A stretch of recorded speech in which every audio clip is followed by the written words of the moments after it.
Good afternoon, I'm Maggie DesRosiers. Thanks for joining us for News 4 at 4.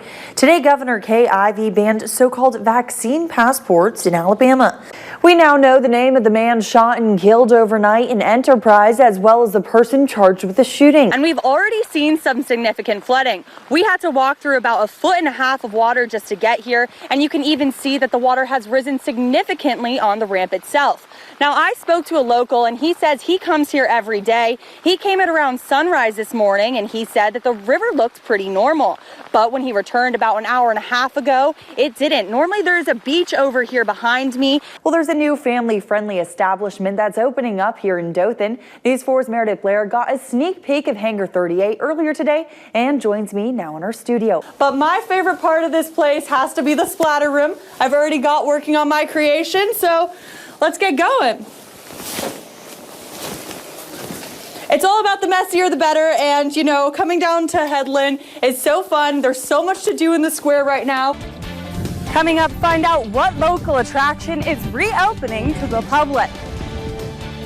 Woo. In recent weeks, teens have started to get their first dose of the vaccine, but for parents considering whether to vaccinate teens, a new CDC warning about an extremely rare condition may give them pause. But should it? Donate something, even if it's just one can, if it's a bunch of cans, it doesn't matter. Anything will do, and then you'll get to go home with one of these to hang on your Christmas tree. It's really all in an effort to make sure that no one goes hungry this holiday season. Right now, there is a GoFundMe campaign raising money to help with funeral expenses, medical costs for the injured, and counseling.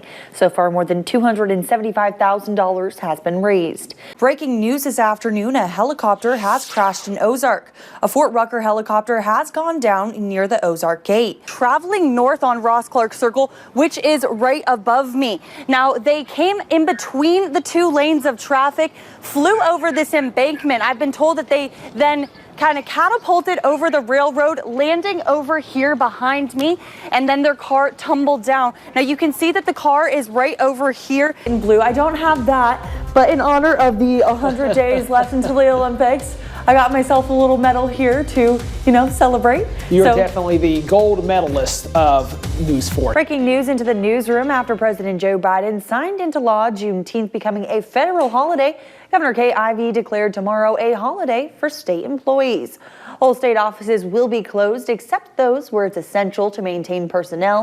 A suspected drug dealer crashed his vehicle as he ran from police this morning. And then lastly, it's important to protect your head. I would make sure that you actually get a helmet that fits you, unlike this one. This weekend's primary purpose is to honor those who put their lives on the line for our freedoms.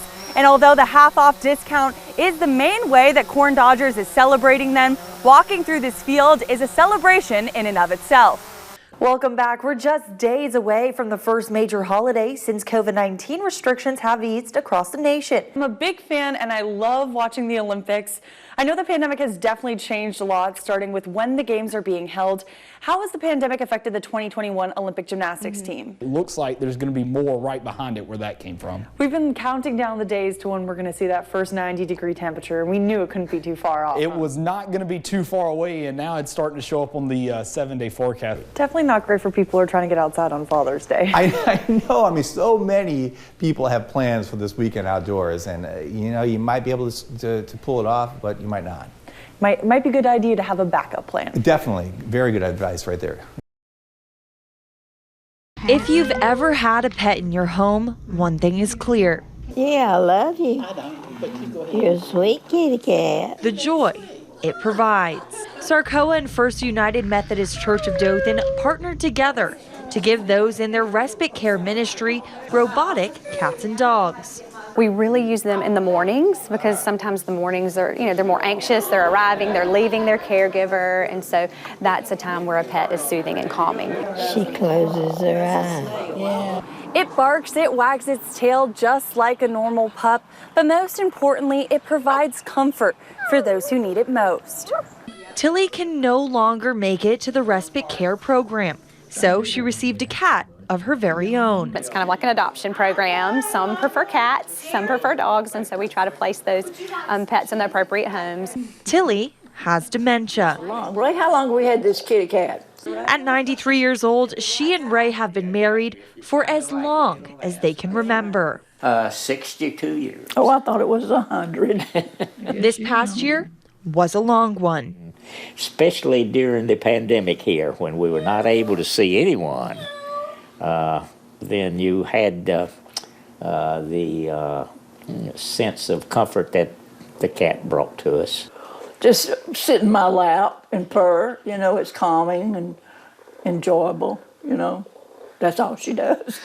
Even though it's a mechanical pet, they may not realize it or they may realize it. That doesn't matter. It's providing them comfort. Their cat mittens may be mechanical, but...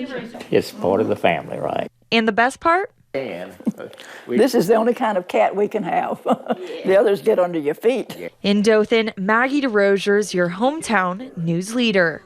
Luke Ewing is using his past to make a better future. He's 8 years old and he has donated all of these toys to our students. Because one time I was taken away from my family and I saw the kids' toys and they were broke, and then the good toys was locked in the storage shed. He had went through a rough patch in his life where he didn't have the best Christmas, and he didn't want any other boys and girls to experience that.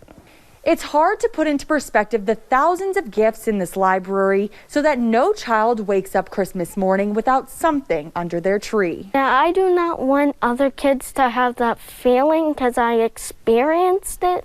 What started as Luke giving away his toys in the first grade has grown into something much, much greater. Me and my mom worked very, very hard to get all this stuff. By couponing, penny shopping, and saving up his allowance, Luke is a Santa helper. So what is your favorite part about Christmas? Probably the gift of giving. Giving parents the opportunity to come in and pick out what they're going to give their kids for Christmas. And it's a lot of parents who are down on their luck. Of course, you know, COVID has hit us very hard. This is a helping hand to a lot of families. There's something for everyone. If it's a boy or a girl, I just want them to have something for Christmas. Luke even provided wrapping paper and bows for the presents to be under the Christmas tree. Giving back to his classmates. I think it's special.